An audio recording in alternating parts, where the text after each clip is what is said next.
Welcome to another episode of the Live to Fish podcast, where we dive deep into the world of fishing, from rivers and lakes to the personalities that shape our community. I'm your host, Daniel Notarianni, and today I have a true Canadian fishing icon with me, David Chong. Dave has been at the forefront of bass fishing in Canada since tournaments first started here. His love for competition has driven him to incredible heights, and today he's the head of Bass Canada, leading our international bass fishing team. But Dave's passion doesn't stop with bass. He fishes for anything and everything and gives back to the fishing community in so many ways. He founded the Catch a Dream event, offering kids and organizations like Big Brothers and Big Sisters and Make-A-Wish Foundation a chance to experience fishing. He's also the president of the North GTA Bass Anglers and even started the Lake Simcoe Jumbo Perch Throwdown, a nice fishing tournament on Lake Simcoe that runs for weeks and offers prizes beyond just the big fish categories. Dave's dedication to the sport and community is unmatched, and I'm really excited to chat with him today. So let's dive right in. Sounds kind of tinny though, doesn't it? It might just be your headphones. I mean, the closer you get, the better it's going to sound. Okay. Well, I can closer. Yeah, and we just got to be careful about too much of that. Yeah, exactly. But so you're talking, Bill, and you go, yeah. Who's there? Dave. Dave who? Oh, yeah. So I do have a couple questions prepped, which is sure kind of funny because I haven't done this for anyone else. Normally we just sit down and we start talking, but we've known each other for a long time. So there's a lot of stuff that I wanted to talk about. We met through the clubs, which is something that you've been a big part of growing and promoting through the years here. But how did you end up in the clubs? How did you end up as president of the North GTA Club? Well, actually, I got into the clubs a long time ago, actually, when the OBN first started, the Ontario Bass Federation. And who was it? Luigi DeRose, myself. Anyways, we started the Hogtown Bassmasters, which was out in supposedly like Eastern Toronto. And Des Barnes was president of the OBN at the time and started that well before what's the CBAF now, which started off actually as the CFT clubs. And then we transitioned it over to the Bass Federation and became TBF clubs. So I don't ask me for a date. It's been a long time. I've been involved with the clubs as long as the OBN's been around. So, all right. Yeah. Yeah. I don't bother with dates anymore because like I was looking at some of the stuff that I wrote down. And one of the things that I wrote down was when you got stopped by the police down at Ontario Place. Oh, yeah. And I put down the date for that and it said 2012. Yeah. I'm like, that was 12 years ago? That's a long time ago. But it doesn't seem like it's 12 years ago. Yeah, I know. But yeah, that was an interesting event and time, obviously. Yeah. Well, we'll jump to that in a second. Yeah. Let's just go back a little bit further. Like, when did you get in? Okay, so let's start with fishing. How'd you get into fishing? Well, I actually probably, for people who are hardcore anglers, I probably started maybe a little later in life than everybody else. I think the first time I recall actually fishing, I was probably 8 at the time. And it was a friend of mine from school, Stephen Ito, and him and his twin brother, Melvin, and their dad was taking them fishing. And they asked if I wanted to come along. I said, sure. And I'm pretty sure from what I can recollect, we went and fished off the causeway again. It's Narrows between Pigeon and Buckhorn Lake. Mm-hmm. And we caught all kinds of largemouths, rock bass, etc. At that time, I didn't even know what they were. They're all calling them just bass. So, from my memory, we know what I can recall, I'm pretty sure we were catching largemouth and rock bass. And literally, I don't want to overuse the word, but from that day on, I was pretty well hooked on fishing. So, and I fished as often as I could. I grew up in the High Park area. So we used to go over to Grenadier Pond all the time and fish there, ride our bike over, and spent lots of days there. Maybe some days when I was supposed to be in school, but or Sunday school. In the long run, it all paid off, right? Hey, Jesus was a fisherman. Come on. So how do you go from there to competitive fishing? Well, like I said, once I started fishing, I was like heavily into it and fished a lot. And my younger brother Gord, him and I, as we grew up, we fished a lot. We fished from shore, obviously, and stuff, and we fished a lot of urban fishing, Ontario Place, Port Credit River, when they introduced salmon. Lakeview Generating Station, Hearn Generating Station downtown, Toronto Islands, Eglinton Flats. Although I think they have a different name now. I don't know what they call it, but like I said, we all started pretty well on Grenadier Pond because it was close in our neighborhood, and the Humber River was nearby. Catfish Pond, which is kind of across from Grenadier Pond. Even some of the other smaller, the Duck Pond in High Park. Anywhere there's water, we went and fished. And then I can't remember, honestly, like I said, let's not talk dates. I can't remember how old I was at the time, but I decided to bought a Coleman crawdad, which was, if anybody's familiar with Coleman canoes and stuff like that, it's made of a polypropylene material. But this was like a little John boat, and you could put it on top of, and at that time I had a Honda Civic, and I used to, with roof racks, used to put it on top of the Honda Civic, bought a little 4.5 Merc for it, and we traveled and fished literally everywhere out of that little boat. It was about 11 feet long. I think it weighed about 100 pounds. And, we fished like Nipigon, Bay of Quinte, everything in between. So, and somehow we seemed to get pretty good at it. And, we're rarely did we go out and not catch fish. And, we seem to do better than most people out there. And competitive fishing, I'm pretty sure this is the date. I think it was 1987 or 88. Could be 88. And I happened to be watching what back then was the OV Pro Bass Tour. And it was actually that back then it was actually broadcast on CBC. I'm pretty sure. I got to dig through my VHS tapes because I'm pretty sure I recorded the show, and it was about the Classic, and I think pretty sure it was the '86 Classic that was being held up on Georgian Bay, and there was Bob and Wayne Izumi, Hector Peach, and Peter Davison, and the Mirakamis, Nelson and Ray, and everybody who's anybody, Rocky Crawford, who eventually ended up winning that Classic. And I watched this, and I think the show basically it kind of did a summary of their season, and then they went to the Classic, and I even remember the weather was really bad on the last day, and they were deciding whether to send the anglers out or not. And Tom Brook, who was head of Shimano for the longest time up here, he I guess he was the tournament director, where he eventually ended up making a decision after a meeting with everybody, and they said, "Oh, it's a go," and the weather looked horrendous, and I'm pretty sure that Rocky had locked back into Gloucester Pool and ended up winning the Classic there. And after watching that, that's the first time, honestly, I considered fishing a tournament. I watched it, and I'm going, I think I can do that. And yeah, and I'm just picturing watching that, thinking that looks like the kind of torture I enjoy. Yeah. I can handle that. And 4-foot waves, bring it on. Yeah, exactly. That looks like fun. Little do you know, when you're actually in the boat, it's not that much fun. But anyways, that was honestly, I actually still remember clear as a bell to this day that when I watched that, as soon as I watched that, I thought I can do that. And then we signed up. I think the first tournament I ever did was up on, we started looking into tournaments, and we started investigating them at like the Sportsman Show and stuff like that. And I think the first tournament I ever did, we did up on Lake Couchiching.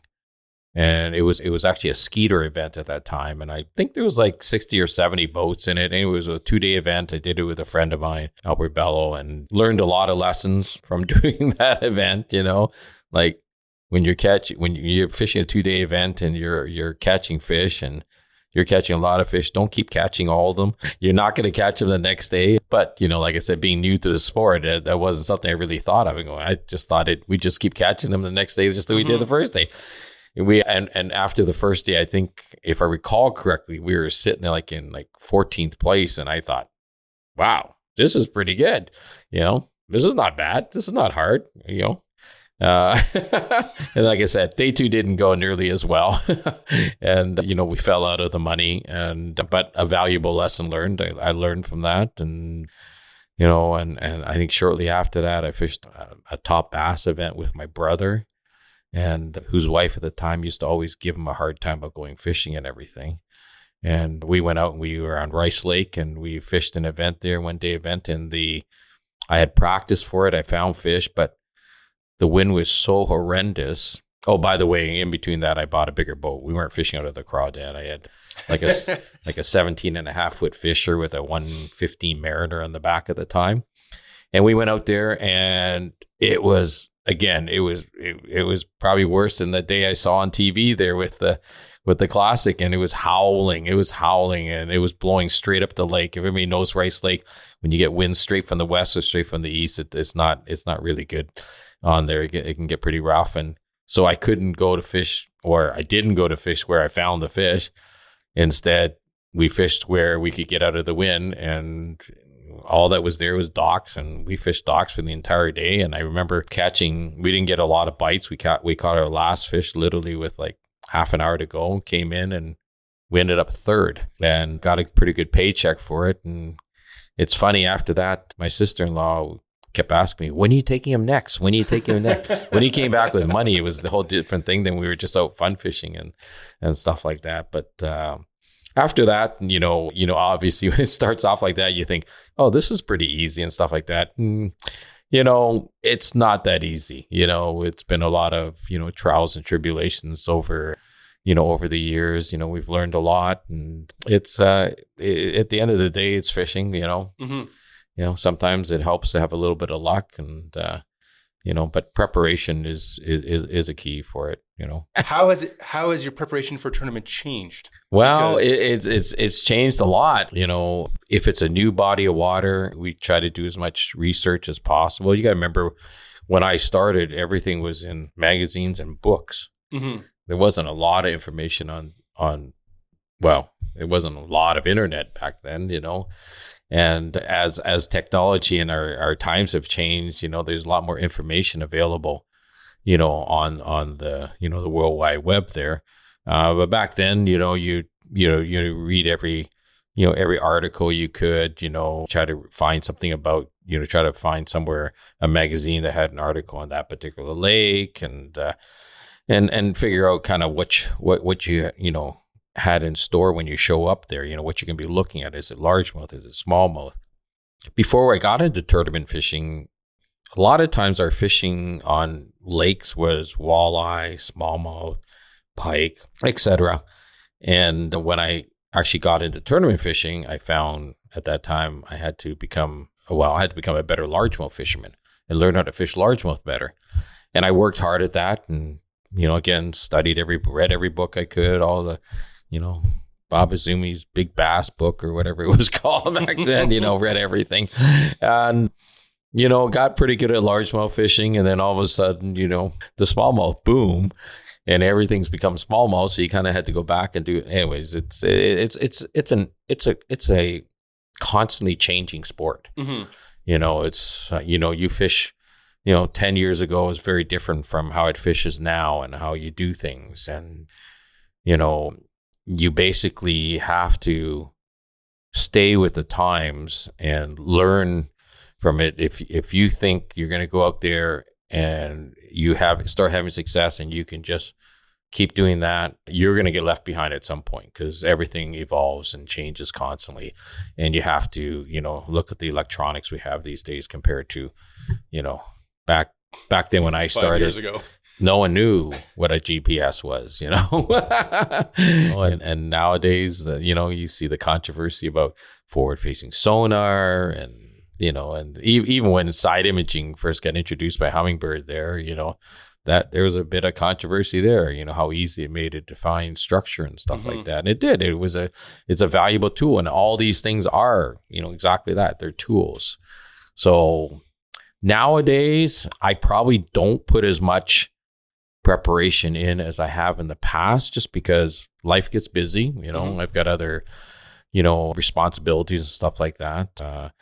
And I probably don't pre-fish as much as I should. And, we've always talked about the most valuable thing you can learn from is time on the water. And you cannot replace that. You can read all the articles you want. You can do all the research you want, on the internet and stuff like that. nothing replaces time on the water. And the things you learn when you're on the water are the most valuable lessons.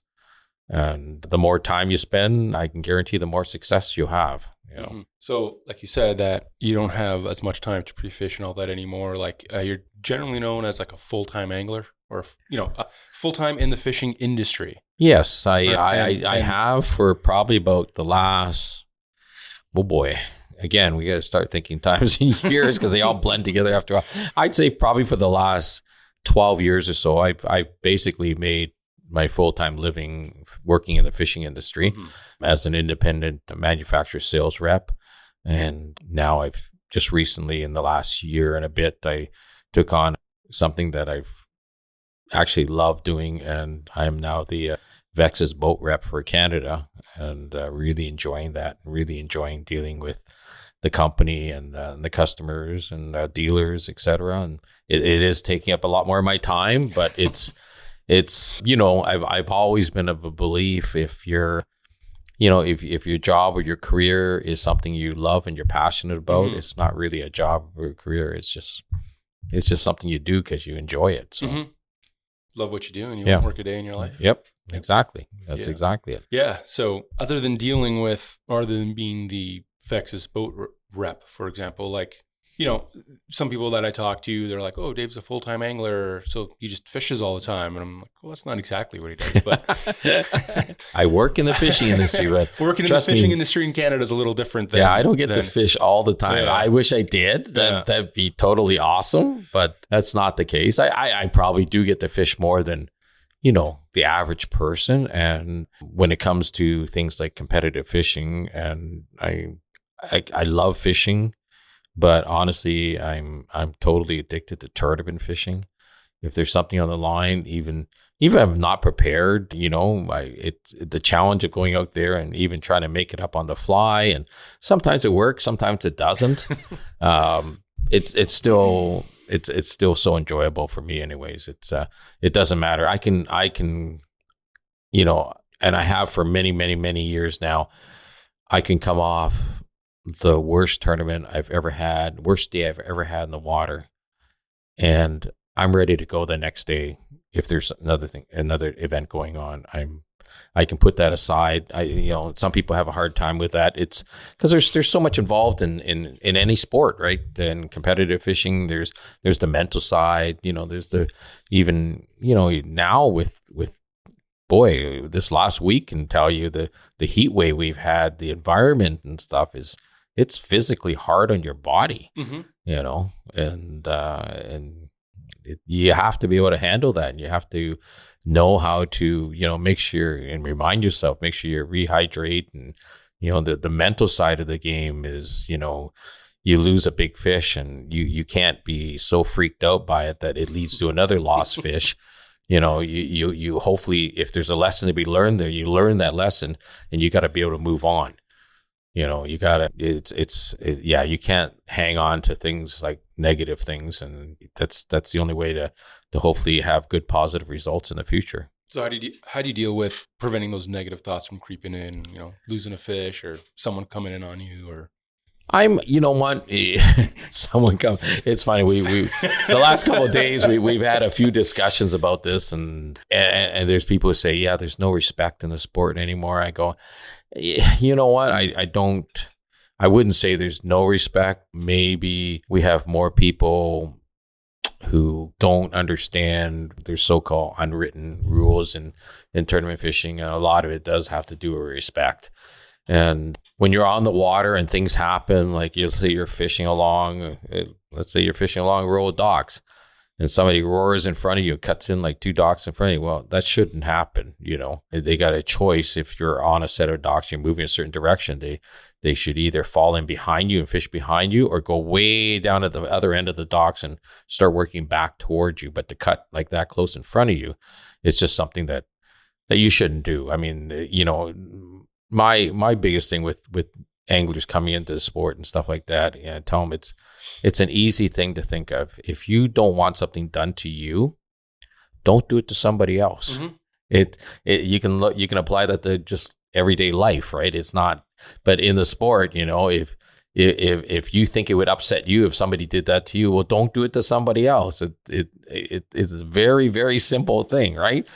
Well, it sounds like a very simple thing, but I think the problem becomes like different tolerances for idiots. Sure. So, but and the thing is, so what happens in situations like that?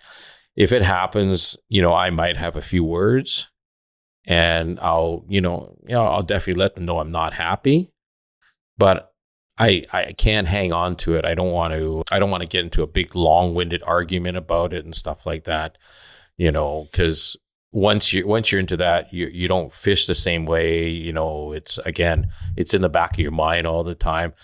Have your say, even if you have to use a few swear words and get it out, and it's done, and then move on and focus on the task at hand, which is, catching fish. Right. So the tournament stuff eventually led into, well, the shirt that you're wearing that no one can see because there's no cameras. But I wasn't sure we were doing this on camera. As soon as I saw you with that, I'm like, oh, he's expecting cameras. I wasn't expecting anything, but I was going to be prepared. Yeah, fair enough. See? But I didn't want to show up in a ratty T-shirt and you going, oh, we're going on air, right? Going, damn it. I would have warned you. The competitive fishing eventually led into Pan Am Games, and you were on the board. I still am. I'm still technically the head of Canada Bass, which is the bass side of the CISA, which is the Canadian International Sport Fishing Association, it's very important to me these days. It's important to me because, we're trying to grow the sport of competitive fishing internationally rather than just North America and stuff like that. So, how this all came about was just, it's almost a little surreal to me, but I think it was, again, here we go. We have to think of dates again. Every time this comes up, I think it was probably like, I don't know, 5 years ago. And I see this, Scott Martin, who's got a big YouTube following and everything. And I see this thing come up on my feed there. Oh, Scott Martin at the 14th annual World Back Bass Championship in South Africa. And I'm going, 14th. So now I start thinking, so about 14 years prior to that, somebody had contacted me and said, hey, they're trying to put together these world championships for bass fishing. First event's going to be in Mexico. And they said, would you be interested in representing Canada there? And so I was interested, but I had questions, and started asking, well, what's involved? What do we, what are we fishing for? What's the purse? Because, competitive tournament fishing is about money, right? Mm-hmm. It is about winning money, at least for me at that time, definitely was. And they told me, wow, there's no cash payouts or anything. You're fishing for medals and, national pride and stuff like that. And I said, and is there a cost involved? Well, there's an entry fee, there's this and that. And I thought, yeah, I'm not interested. And, thanks for the offer, but I'm not really interested. I'm more looking at, some of the bigger tournaments and, hopefully, cashing some big paychecks along the way. And yet here we go, 14 years later, they're talking about the 14th. I honestly never heard anything else about it. And to go show you how much, social media has changed everything, I honestly thought it never even went off. They never even held it. But apparently they held it for 14 years. And me, who's very heavily in the fishing side of things, never saw anything about it until Scott Martin put it on his YouTube channel.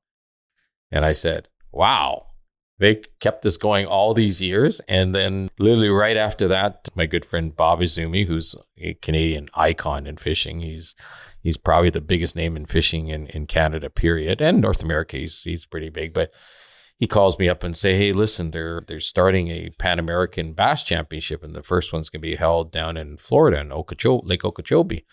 Would you be interested in fishing on Team Canada? And as I've gotten older, my priorities have changed. I still like to fish in big money tournaments, but it's not the number one reason why I fish. Now I fish with Canada Bass and the CISA to to represent Canada. And I also like to fish, and like we did the other day. And it's been a long time since you and I shared a boat together, and we got on in Simcoe. Of course, it was probably the worst fishing day I had of the year.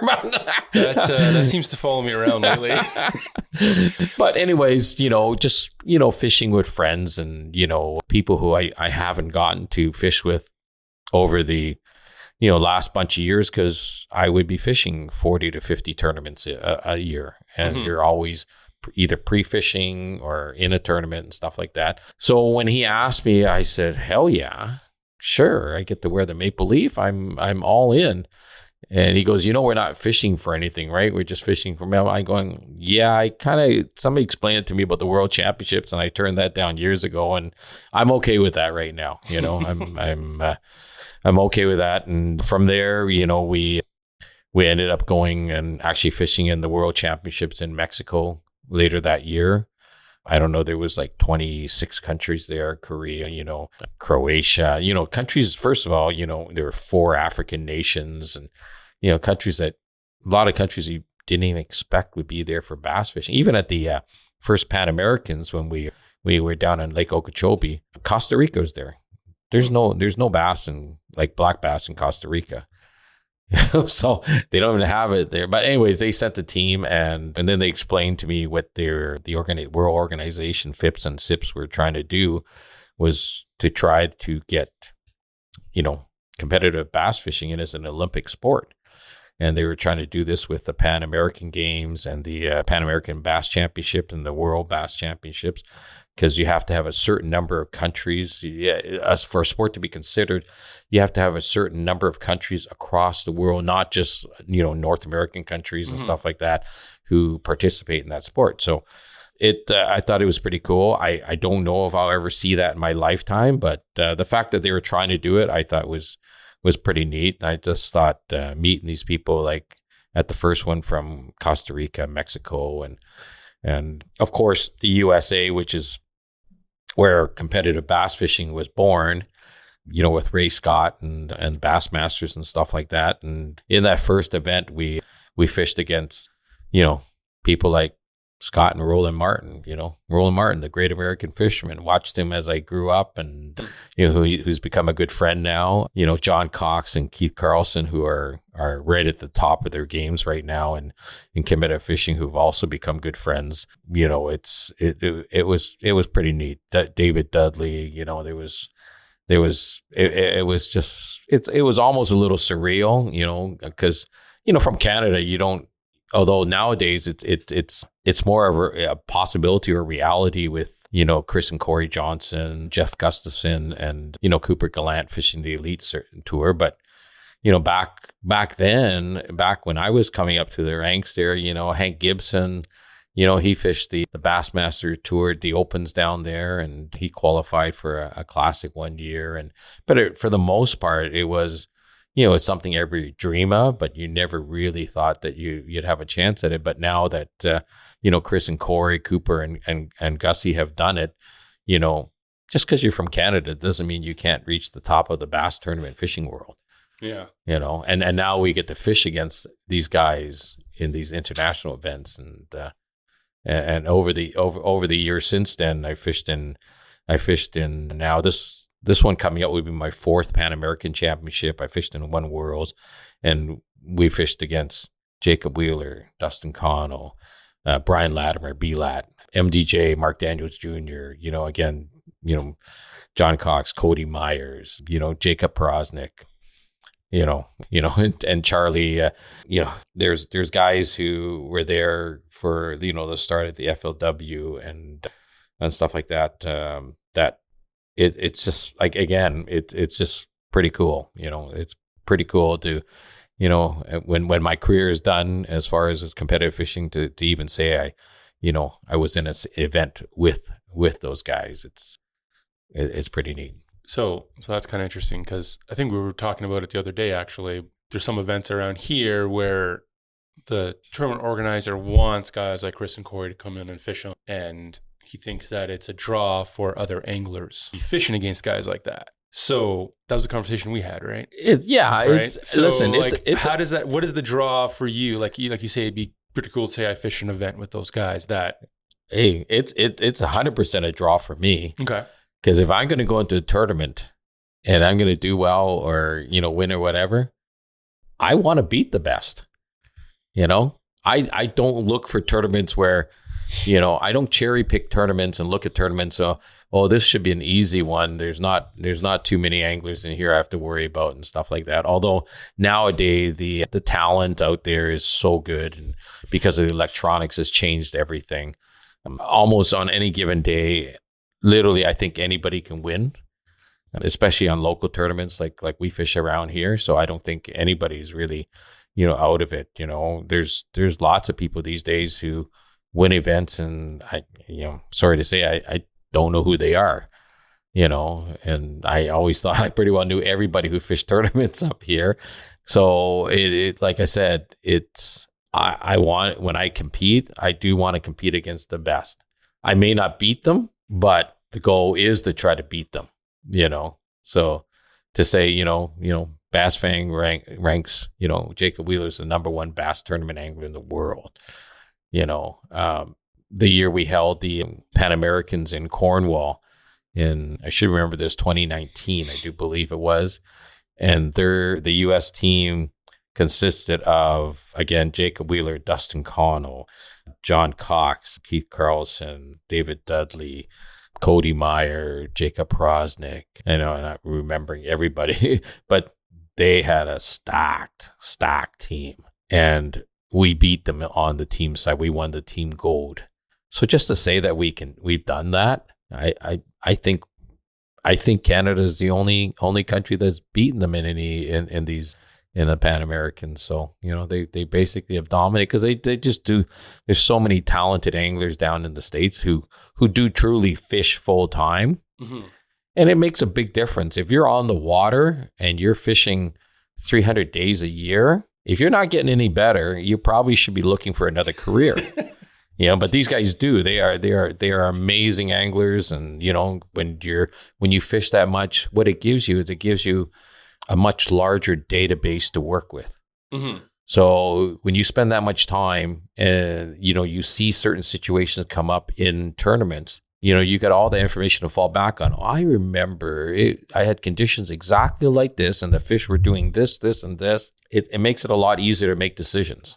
Yeah. And tournament fishing is all about decision making, right or wrong. You make the wrong one, it's going to cost you. You make the right one, and you may win. So right. I think that also helps with confidence too, right? Like confidence in making a decision based on firsthand knowledge versus of course, read or learned knowledge. Of course, it's like when somebody talks about let's take something that's probably happened to everybody. Every boater is out there, okay, and forgetting to put the drain plug in. Everybody's heard about it. Everybody who even buys a boat new has heard about it. And for that little simple thing to say, learn from other people's mistakes. Honestly, when you make that mistake yourself, you remember it much better, and anybody who says they've never done it, well, I think they're full of it. But anyways, no, but that's what I'm saying. When you experience anything firsthand, it always sticks with you more than if somebody just tells you something. It's not like you're sitting there and go, oh, I remember so-and-so told me about this scenario and you're going to remember that. No, but if it happened to you, you're more likely to remember it and be able to make decisions based on that. Yeah. If that makes sense. Yeah, no, for sure. First-hand knowledge, definitely. Yep. Well, I think as humans, we kind of don't want to be told something by someone else. Like, we'd rather just learn it. I think it sticks a little, or maybe it's just a male thing. I'm not sure, but it could be. It could be. Yeah. There's a lot of upcoming female anglers nowadays, and I think a lot of them are almost kind of fast tracking themselves through because they are more open to listening than most. Yeah.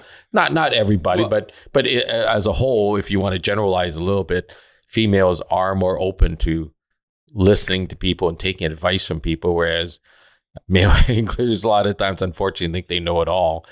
And I think as a again, speaking in generalities here, males have an ego and females are able to put that aside to figure it out. Yep. And I mean, even with the fly fishing thing, like all the lessons that I've been doing and all that, when I go out and I have a female or a male and a female, I'm like, okay, it's going to be an easier day because like teach a girl how to cast a fly rod is exponentially easier than guy, right? Like I believe that.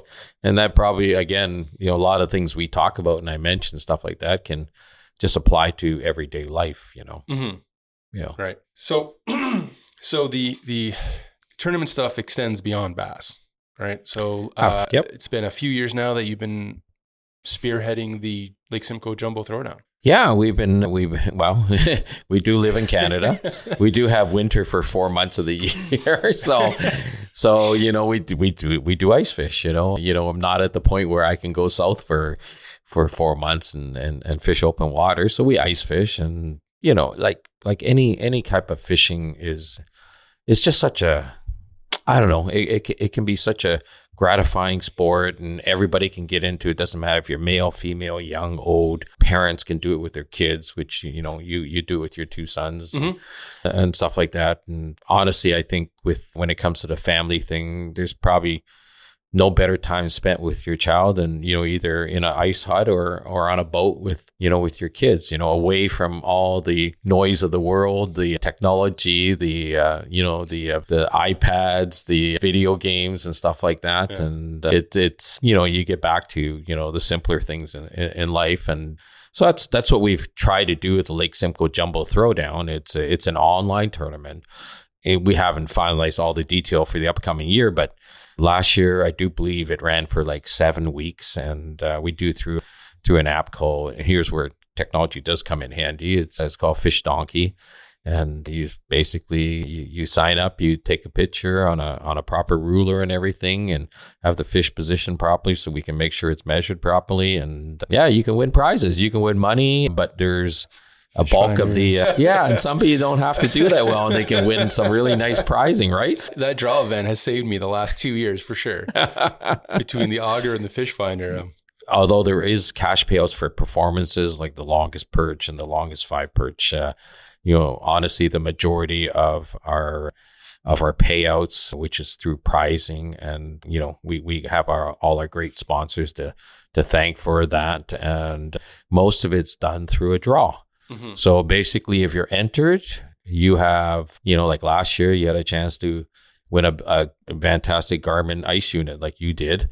And, we had another competitor, win a Striker, top of line Apex, ice suit, which mm-hmm. is a flotation suit, and probably worth, up here in Canadian dollars, is probably $1,600 for that suit.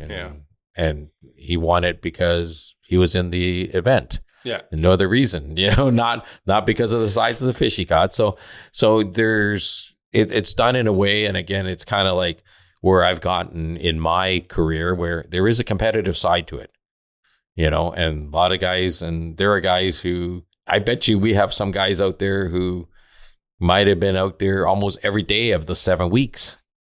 Yeah. Okay. Which not everybody can compete with, right?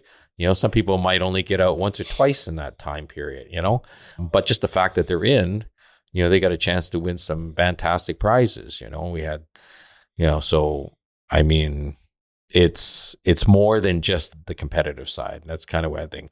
It's about, just getting people out fishing. Mm-hmm.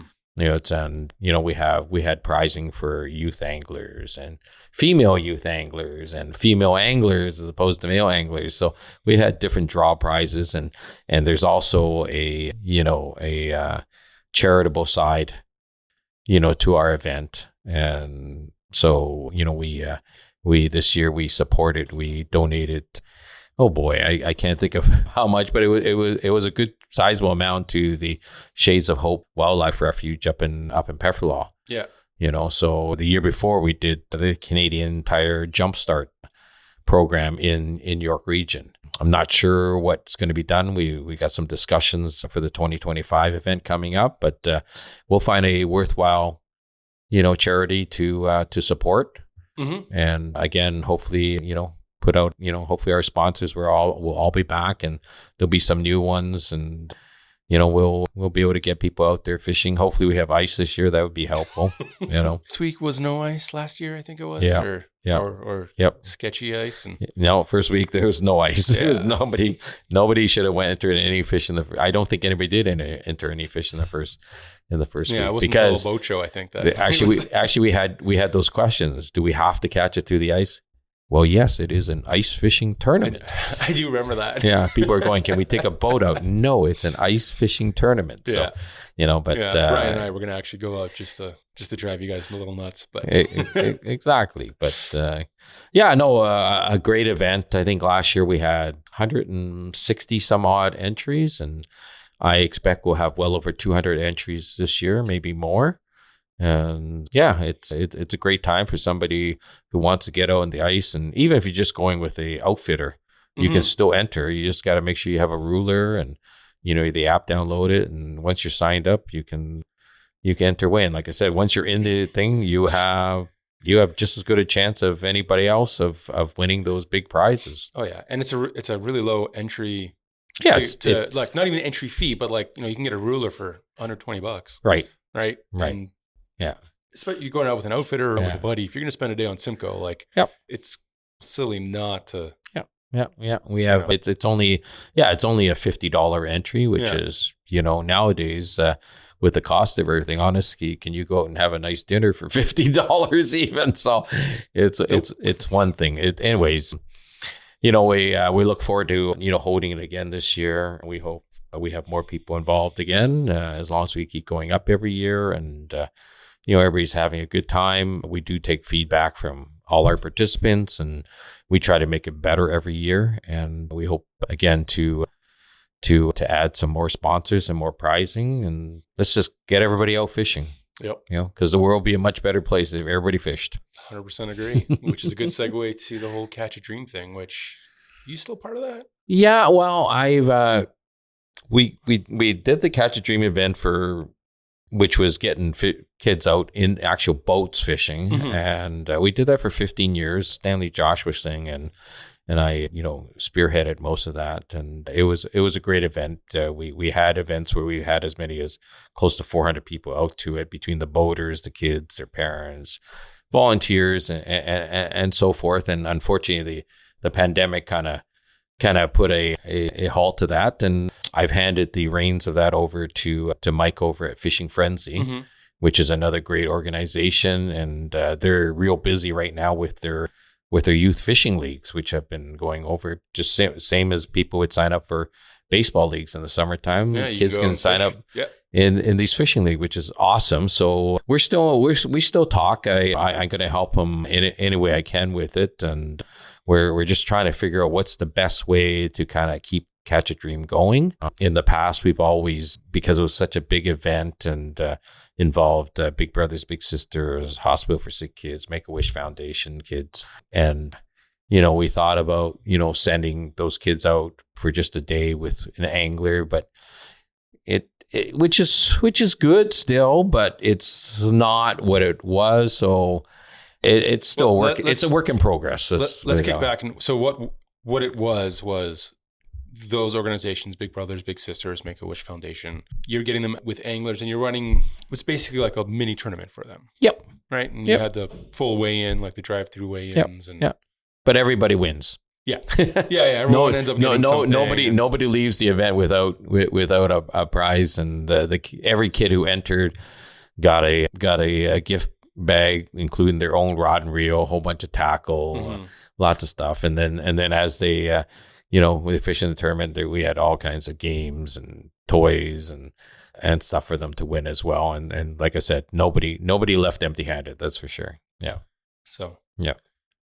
Everybody's a winner in that. What's that in that event? Yeah. I remember the first time that I was there was just looking at it, couldn't believe how big it was, and how many people were coming out and giving time and boat, like anglers coming out. Yeah, we've had as many as 80 boats, 80 plus boats at an event. So that's a lot of people to get together and to get organized and everything. And sometimes I'll tell you, leading up to the event, I was going, oh my God, why am I doing this? This is so much work. But then the day of the event comes and you see the kids and you see the faces on them. And you know, I'm not going to try to generalize too much, but all the kids that who came to the Catch a Dream events were disadvantaged in one way or another. Mm-hmm. It might be they're a single parent family.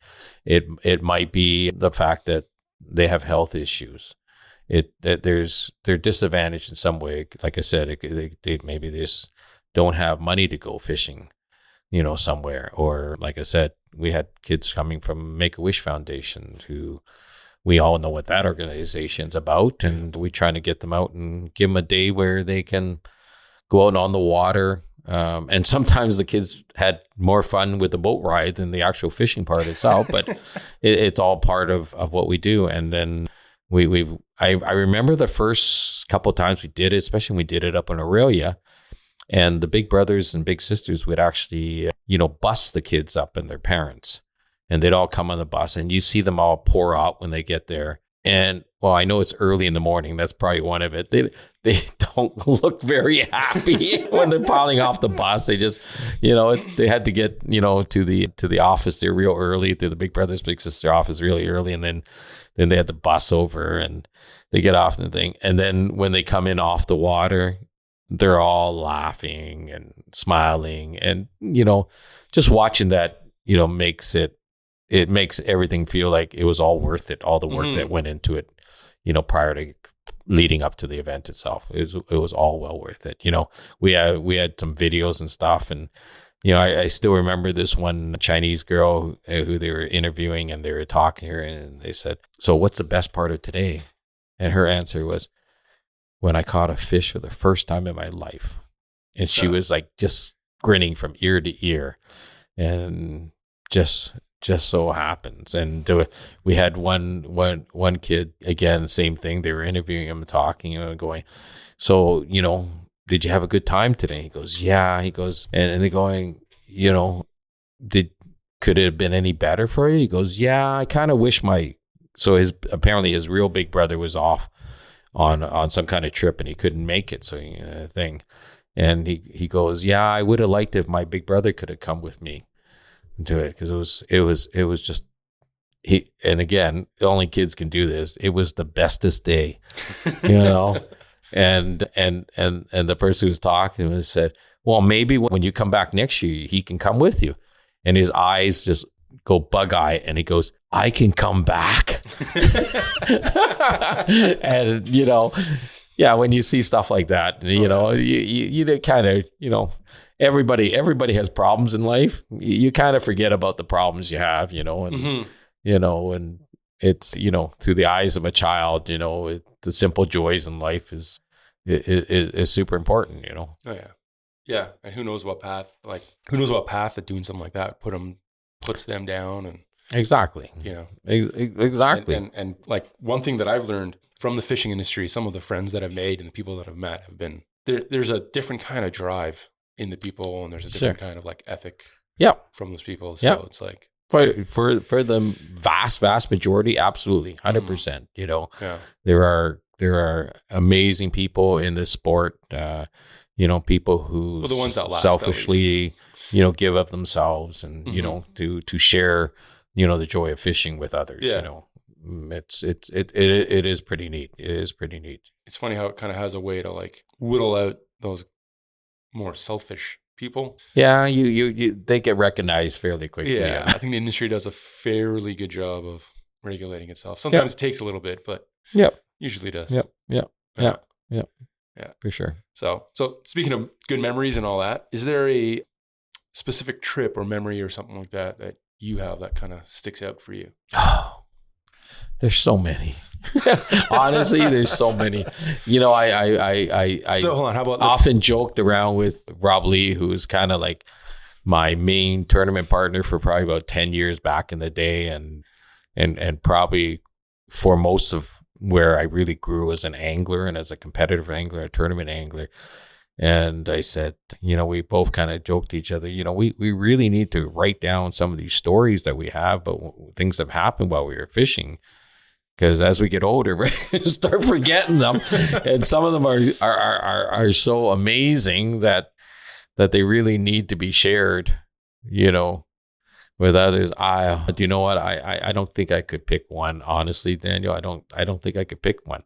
I've had so many, things that I would never have experienced unless I was fishing. Okay, I could probably pick a couple and tell you a couple of things. Like I said, all those times with the Catch a Dream were obviously amazing. Mm-hmm. I for one of our events, we had a young lady show up, Sarah, who came out. I think she fished for the first time in our event. And after that, she literally fell in love with the sport. And it was interesting because I'm pretty sure they've had a family cottage for a lot of years and nobody ever fished when they went to the family cottage. And all of a sudden, once she got this bug and stuff, she started teaching everybody how to fish up at the cottage and stuff. And she had a form of childhood leukemia. And, she had a lot of ups and downs, it seemed to be in remission and then it came back. And sadly, when she was 9, she passed away. She left us. But before that happened, and they knew that it was coming because they've done everything they had done. And her and her family was amazing. And they started up a thing called Sarah's Drive for Hope. And they went to schools and did blood testing for, so for future cases we come up, they hopefully find matches for people, to help them, hopefully recover from that terrible disease. But anyways, we made arrangements to take the whole family out, and I have some friends up at the camp called Shadow Lake, and it's a private lake. And my friend, Chef Todd, he packed us an amazing lunch and everything, a giant cooler full of incredible food. We used a pontoon boat, and then we took the whole family out and we went fishing for the day. And I'll never, ever forget that day. That day was amazing. You would never thought she was sick or anything. She was just laughing and giggling, catching fish and, doing, what a kid should be doing, enjoying life, being a kid. And, and watching the family. And actually her mother, who had never caught a fish until that day, actually caught a fish and she was hooked and she was singing while she was catching fish. And, you can't put, a price on memories like that. Mm-hmm. And, that's just one of many, many, many, many that I've had over the years through my long fishing career and everything. And people I've encountered along the way. So, we could literally do hours and hours and hours of this, and So you say a long fishing career. Yeah. You have an idea how long you've been? Well, I'm guessing I've been competing in tournaments for 30 plus years, and I've been fishing for 57 years. So Yeah, which is funny because in my mind you're still in your 50s. Yeah. Yeah. No. But to be fair, I'm still in my 30s and 20s. So yeah. Your age is truly just a number. And, I still feel right now I can be competitive, with a lot of the young anglers that are coming out, although some of them do probably have a bit of an edge when it comes to technology, because technology just comes easier to younger people. I do try to stay on top of it. I think I'm fairly good with it, and maybe not as good as some of them. But for me right now, most of it is I know if I had the time to practice, I could do much better. But we still win the odd tournaments, and we're still having money finishes here and there. So as long as I can still be somewhat competitive, I'll keep doing it. When I reach the point where I don't think I'm competitive anymore, we'll just kind of fade off and just stay on the promotion side and keep getting people out there fishing, and leave the competitive angling to the younger people.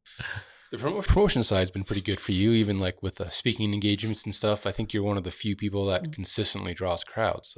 How did that come about? How did that happen? Yeah, what differentiates you from all the other guys?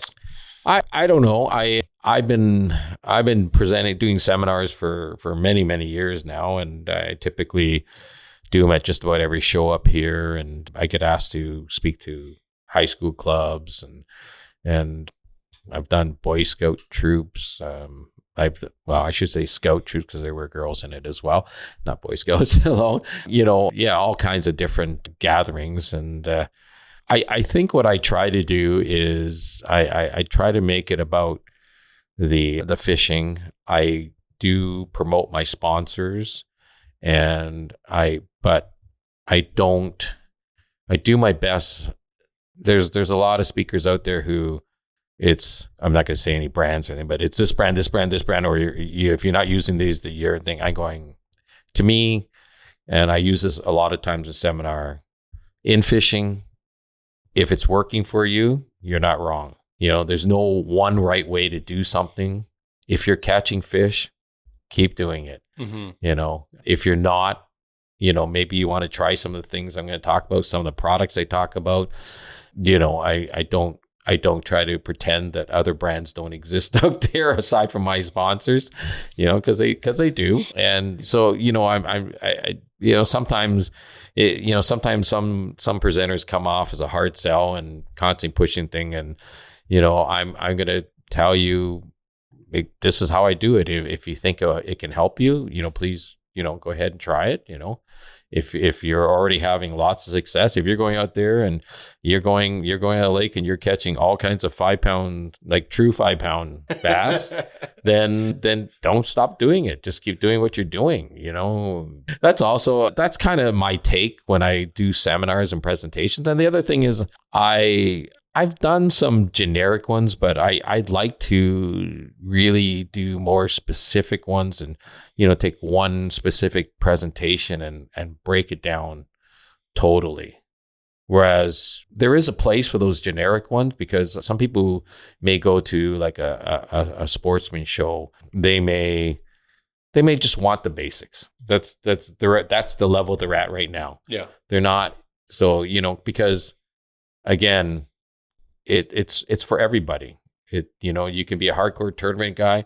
You could be the guy who fishes the person who fishes once a year when you happen to be at a cottage. You don't do it any other time, but you still enjoy it. That's fine. It's all good. Doug Brownridge and I put on a seminar series called Bass Talk, and there's still lots of people who keep coming up to me and say, "Oh, I really love those Bass Talk seminars, and you guys should start them up again." And I'm going, "Well, I don't know, it's a lot of work, and we don't really make enough money off it to make it." I still think we should turn that to a video series, but well, that's a possibility. But anyways, and one thing we did when we started the Bass Talk seminars.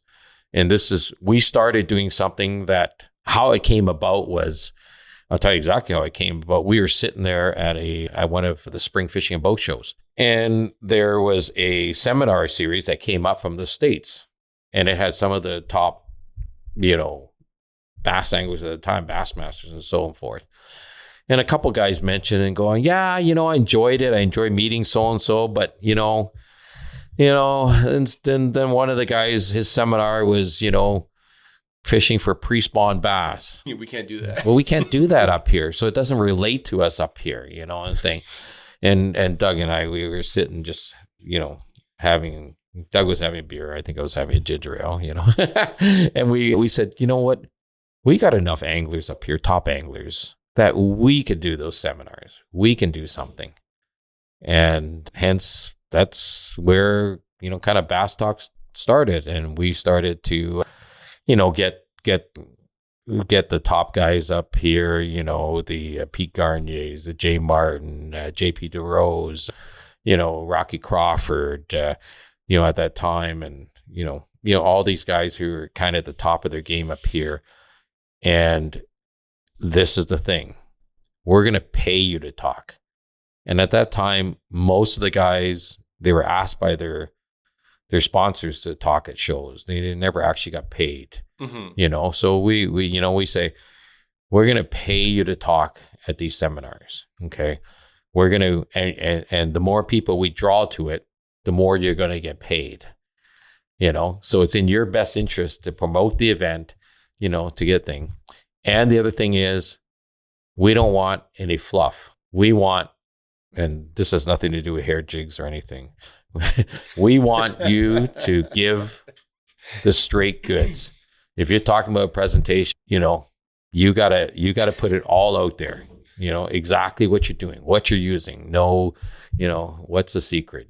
That's a thing. Yeah. Well, for the longest time, when you go to a seminar at any of the trade shows, and they're all the same. Yeah, they're all the same. It's all very generic stuff that you see. You just finished watching a TV show with all that, but it's funny that you said we don't want any fluff. Yeah. Then you said hair jigs. I thought you were referencing that one time Pizer came up and started talking about the hair jigs. And I remember as soon as he cast it in the water and he says, yeah, this is a hair jig and it's for bass, I heard a bunch of people behind me going, oh. It's like, it's not a secret anymore. Yeah. No. And that's where, and we did that for a number of years. We partnered up with some of the better tackle stores in town to host them, and sometimes clubs hosted them. And, it was a full day session. You came there and your full day session, you got 6 seminars, lunch and, all kinds of stuff. And they were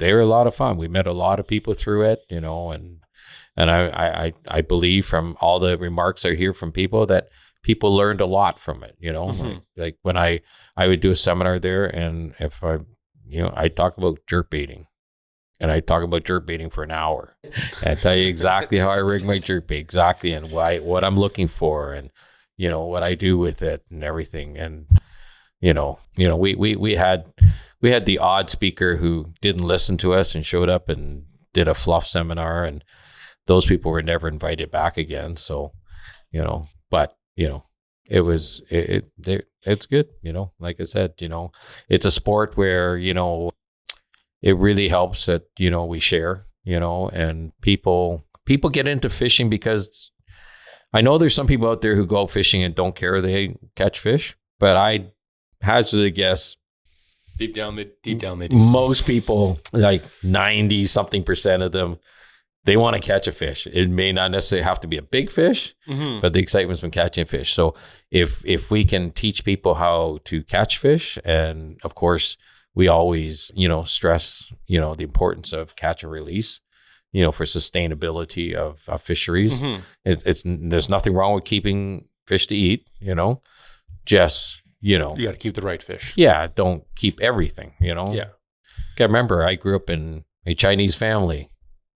Growing up as kids, my parents, and people have to understand this. And I want people, because some people, get onto, certain ethnic populations because they feel they're damaging the fishery.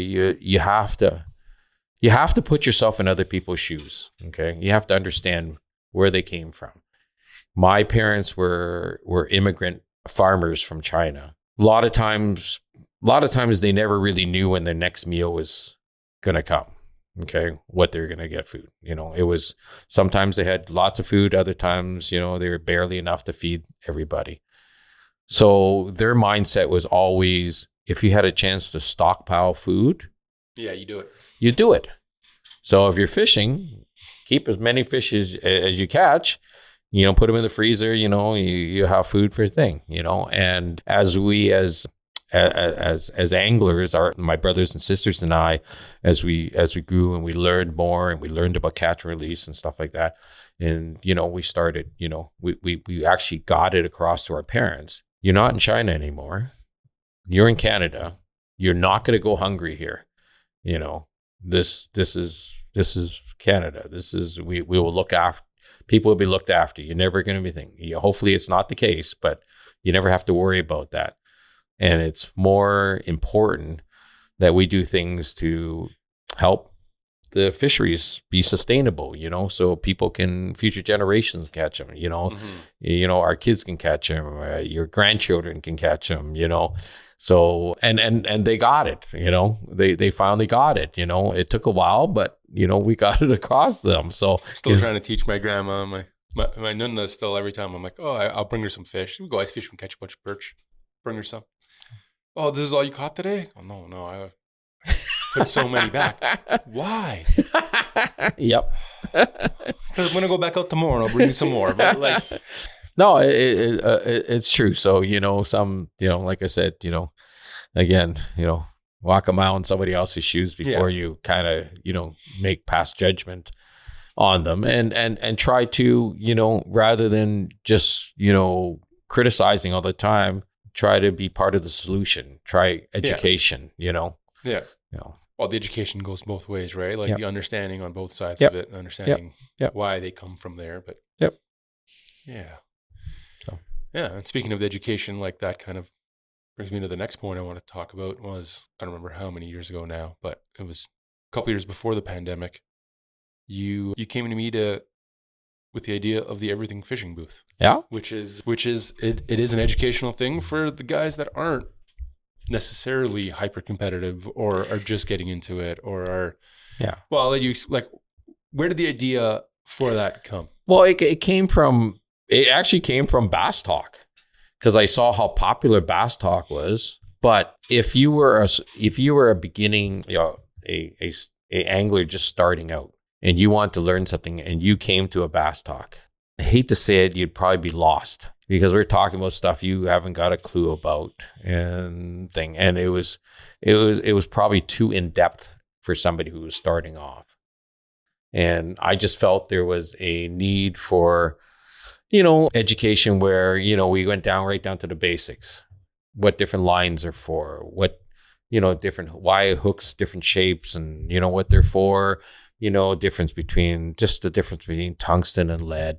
We didn't have to explain that to people at Bass Talk. They all knew the benefits of tungsten and stuff like that and things. So that's exactly where it came out to. And I would hazard a guess there's a lot more of those people out there than the people who are hardcore and wanted that, really in-depth, seminar. So I thought if we can get this out into, at the trade shows and stuff like that, the consumer trade shows, and, we've had, what are we at, 4 or 5 years at the Quinty, and it's been extremely popular. We have lots of things. We do incorporate seminars with it. Yep. Some of them are, a little bit more generic, and some of them are a little more in-depth, for people who do want in-depth. We try to cover it, where we have a little bit of something for everybody. Right.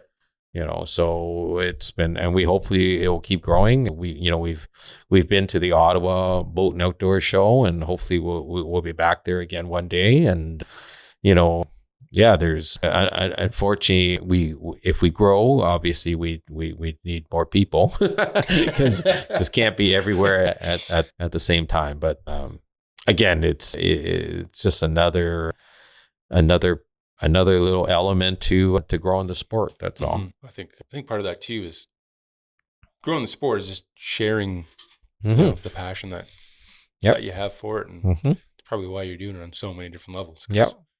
That's definitely definitely something you exude about fishing is how passionate you are for it. I hope so, because I am.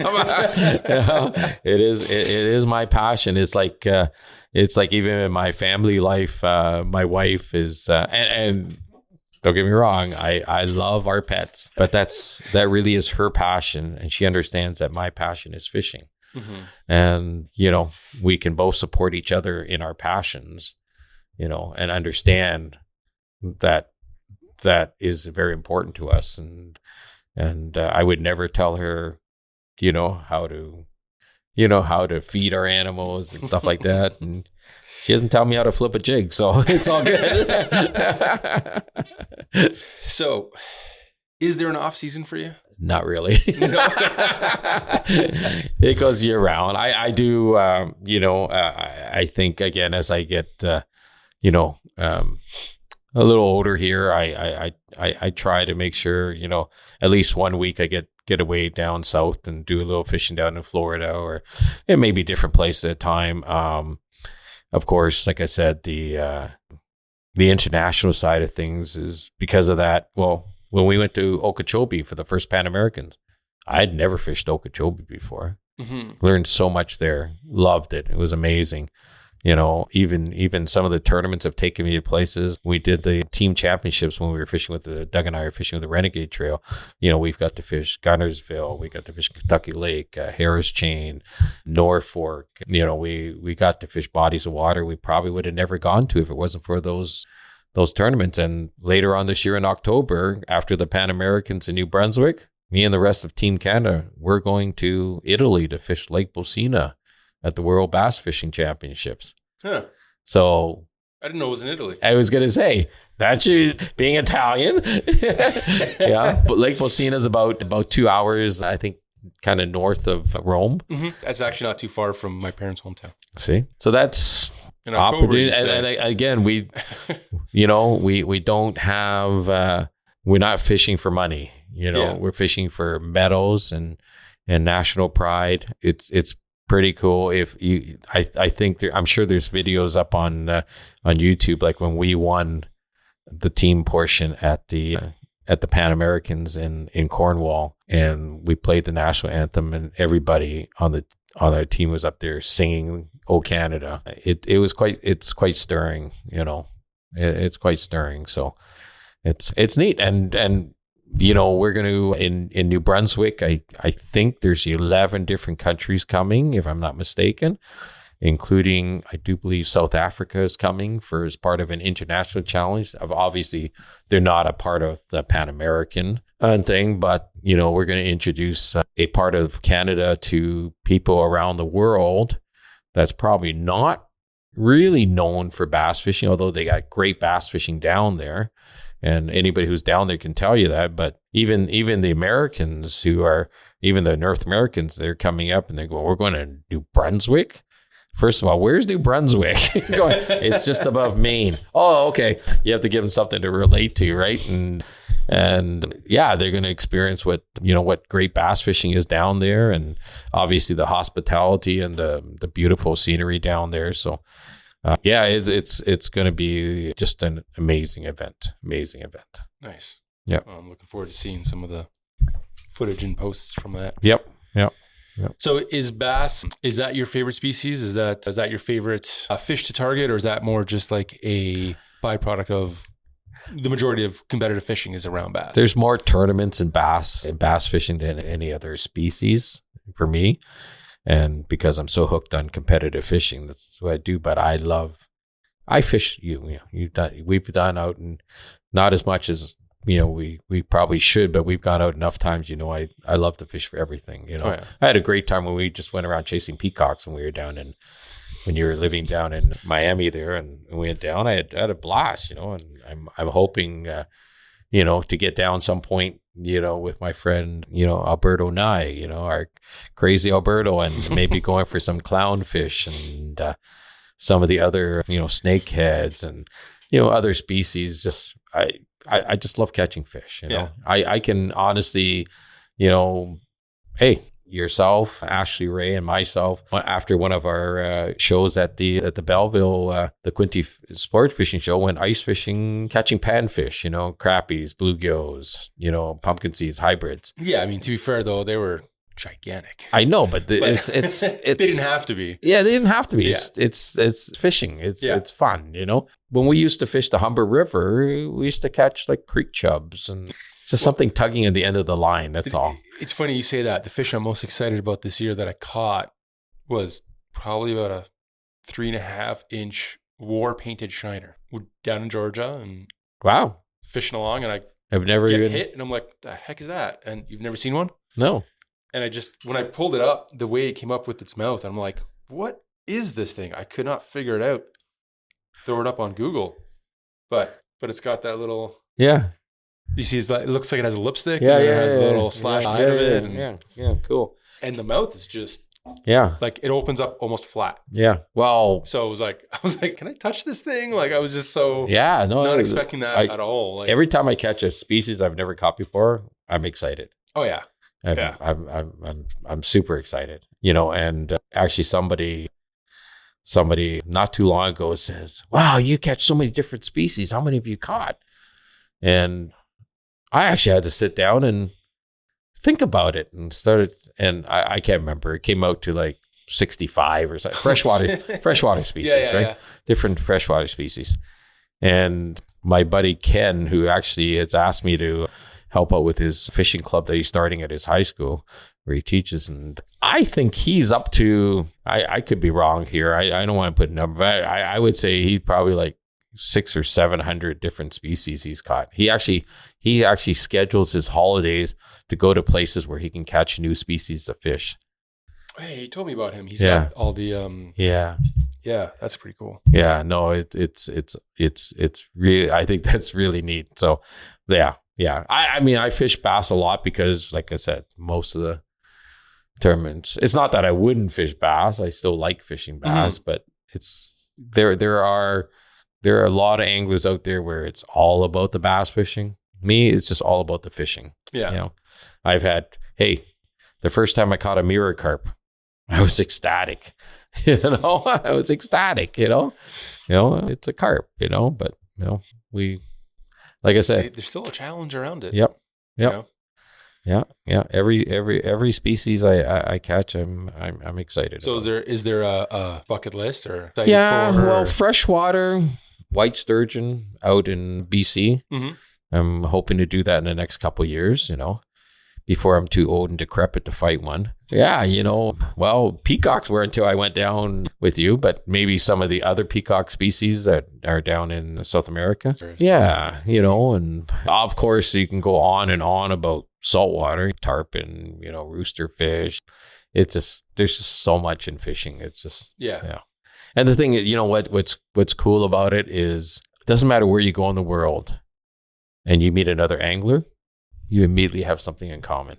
Whether you're fishing for the same species or not, you fish. And that's pretty neat, Yeah. I know Gerald Swindle does his ad about the bass emblem. And he goes somewhere, he sees somebody with a bass emblem. We have something in common. Just if you're an angler and so you fish, where the guy noodles for flathead catfish down south or whatever, you all fish, right? Mm-hmm. Yeah. Love for the outdoors. And all. Yeah. So you automatically have something in common. Awesome. Well, thanks for that. And we'll wrap it up here. Yeah. Thank you. We can do it again. There's a lot more. Hours and hours. Of all kinds of different things. Because as we're talking, things pop in my mind and stuff like that. So well, thanks, Dave. Yep. No problem. Hopefully we get back out again there soon. And hopefully everybody out there just keep fishing and, do as I say, fish hard, dream big. Thanks for listening to the Live to Fish podcast. Want some more Live to Fish? Head over to livetofish.ca to get more podcasts, stories, and links to all our social feeds.